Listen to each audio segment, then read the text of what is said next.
की private company ने satellite तस्वीरें जारी करके दक्षिणी बेलारूस में रूस की सेना की भारी तैनाती दिखाई है, जहां यूक्रेन के बॉर्डर के पास भारी संख्या में ट्रांसपोर्ट हेलीकॉप्टर तैनात दिख रहे हैं। यूक्रेन बॉर्डर से करीब 20 मील की दूरी पर ये सभी 150 ट्रांसपोर्ट हेलीकॉप्टर हैं।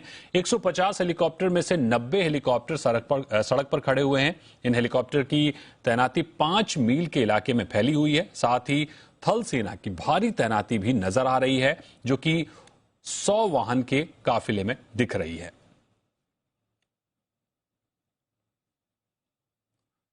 संयुक्त राष्ट्र सुरक्षा परिषद की बैठक में अमेरिका ने रूस पर अंतर्राष्ट्रीय नियमों का उल्लंघन करने का आरोप लगाया, जबकि रूस ने अपनी हमलावर कार्रवाई का समर्थन किया।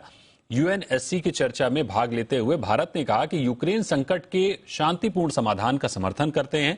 भारत ने यूक्रेन में फंसे भारतीय छात्रों की सुरक्षा की बात भी की।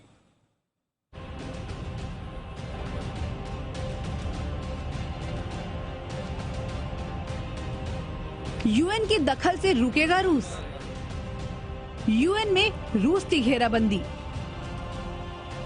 यूक्रेन पर रूस के हमले के बाद से अमेरिका और नेटो देश लगातार रूस के खिलाफ नए नए प्रतिबंधों की घोषणा कर रहे हैं। तो वहीं यूएन में भी अमेरिका ने रूस को घेरने में कोई कसर नहीं छोड़ी। संयुक्त राष्ट्र सुरक्षा परिषद में अमेरिका और अल्बानिया ने रूस के खिलाफ निंदा प्रस्ताव रखा था, जिसमें यूक्रेन पर रूसी हमले को रोकने और सेना को वापस बुलाने समेत कई अन्य मुद्दे भी शामिल थे। आज सुबह करीब 4 बजे यूएनएससी में इस प्रस्ताव पर पहले चर्चा हुई, फिर मतदान हुआ। यूएनएससी में यूक्रेन पर हमले के खिलाफ पेश किए गए इस निंदा प्रस्ताव के समर्थन में 15 में से 11 सदस्य देशों ने वोट किया और रूस ने इस प्रस्ताव के खिलाफ वीटो का इस्तेमाल किया। तो वहीं भारत, चीन और यूएई ने वोटिंग में हिस्सा ही नहीं लिया। वोटिंग से पहले इस प्रस्ताव पर चर्चा भी हुई, जिसमें अमेरिका ने रूस पर आरोप लगाते हुए कहा कि रूस ने अंतर्राष्ट्रीय नियमों का उल्लंघन किया है। तो वहीं यूएनएससी की चर्चा में भाग लेते हुए भारत ने यूक्रेन संकट के शांतिपूर्ण समाधान का समर्थन किया। भारत ने यूक्रेन में फंसे भारतीय छात्रों की सुरक्षा की बात भी की।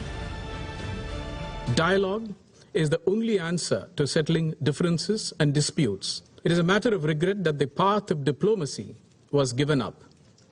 We must return to it. We are also deeply concerned about the welfare and security of the Indian community, including a large number of Indian students in Ukraine. America, यूरोपीय संघ और ब्रिटेन ने रूस के राष्ट्रपति व्लादिमीर पुतिन के खिलाफ प्रतिबंधों का ऐलान किया है। ब्रिटेन ने रूसी राष्ट्रपति व्लादिमीर पुतिन और विदेश मंत्री सर्गेई लावरोव की संपत्ति फ्रीज करने का आदेश दिया है।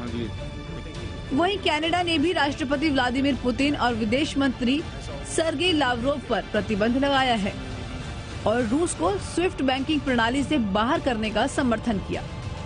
ब्यूरो रिपोर्ट, जी मीडिया।